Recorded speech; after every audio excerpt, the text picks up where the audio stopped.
Satan goes for the split. He doesn't want the church destroyed. He doesn't want everyone to leave. He doesn't want the building to be crumbled. He just wants a split.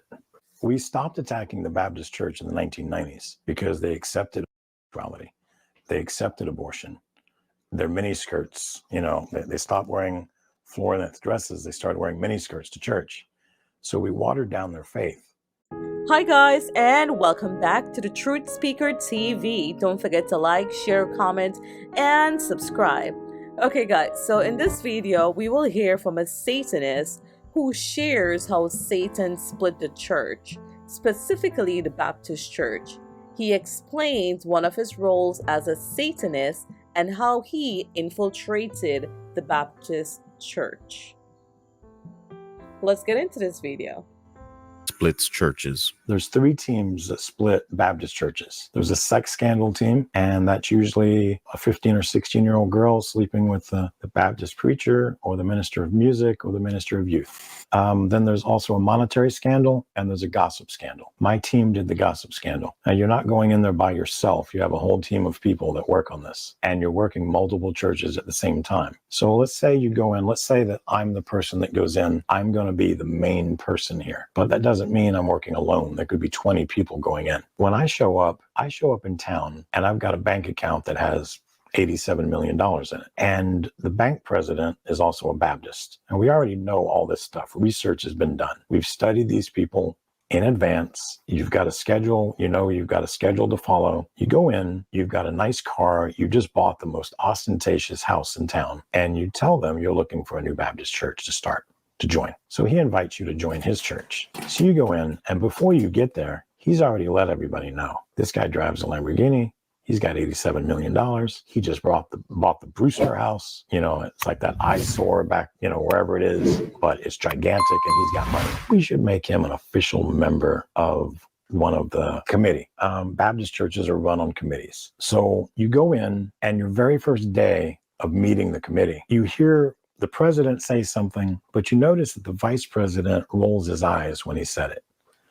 Now, you're trained to pick up on this stuff. You're trained to know who doesn't like who. Like, the majority of the time, the president is a voted-in position. So most likely, the president won, and he appointed the vice president. The vice president was probably also running for president, and he lost. But he had some good ideas. So the president assigns him the vice president position. But the vice president has resentment, because once you're in this position, it's for life. And the only way you can move up is he has to either move, quit, or die. You can't kill him, so you have to bide your time until he leaves. And that might not be for 30 or 40 years. So you're stuck playing second fiddle to this guy, wishing that he would leave. So I go out and I hang out with the president. He takes me out on his new bass boat. And he tells me, well, this guy believes this and this, but, and I think he's kind of lazy, but it's all good.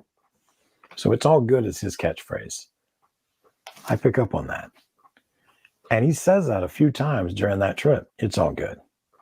So then when I go hang out with the vice president, we hang out for a little bit and I say, hey, I'm new here and I don't want to cause any trouble.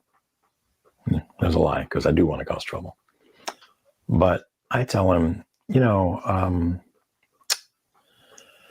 I was talking to the president and he said this and this about you, but it's all good. Now, most likely what I just said is a complete lie. He didn't say that, but the vice president thinks he did, because I ended it with, but it's all good. And the president uses that phrase all the time.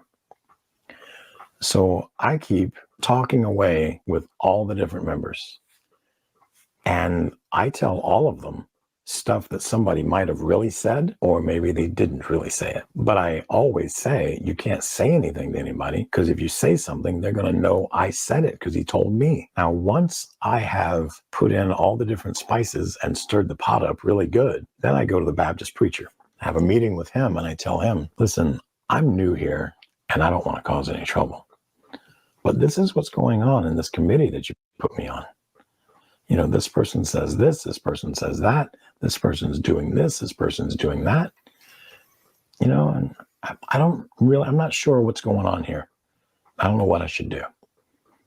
The Baptist preacher thanks me for coming to him and telling him these things. And then he's a good shepherd. He's going to have to go behind my back and ask them all if they really said these things. Well, when I tell the things that I tell him are all true, I don't lie to him. No, I tell him I don't want to start any trouble there. That's a lie. But every quote I give him is an actual quote. So when he goes behind my back and talks to all these people, they all confirm, yeah, we said that. Yeah, I said that about this person or that person or, whatever it is. They all confirm these things. So from the Baptist preacher's perspective, everyone's got a bad problem with gossiping, talking about people behind their back. The only person that seems to be telling him the truth is me. So he goes to the president. Now, the way the devil sets this up, if the president steps down, this whole problem goes away. It's just the way it works. If the president steps down, all the infighting goes away. And so the pastor asked him, listen, if you step down, everything will be fine. But this is when that guy realizes this was a popularity contest and I won. I ain't going nowhere. And the vice president realizes if he doesn't go anywhere, I can't move up. So in his frustration, he leaves the committee. He quits. Now, here's what the devil counts on. If the vice president leaves the committee, half the people will be on the side of the vice president, and the other half are with the president. And there's overwhelming evidence that if the vice president quits, the committee will split. And if the committee splits, the church will split. Half the people approximately stay at the church. Half the people approximately quit. Now, it could be more or less of 50%, but that's pretty close. The people that leave are going to try and start their own church. If that church is not up and going in 1 year, it's never going to be up and going. The people that stayed are never going to grow because on Sunday or Monday, Sunday you go to the Baptist church, Monday you're at the water cooler. Where'd you go to church yesterday? Such and such Baptist church. Oh, you don't want to go there. They had a scandal. Well, now you have to quit because there's a scandal there. The people that left, they can't get one going because they have a scandal attached to them. So some of those people, if they get a church going, that's never going to grow. It's going to be that group of people, and it's never going to expand from there. Some people are going to be reabsorbed back into the community and go to other churches. Some people are going to go back to the original church, but some people are going to have a sour taste in their mouth about religion and never go back. Satan goes for the split.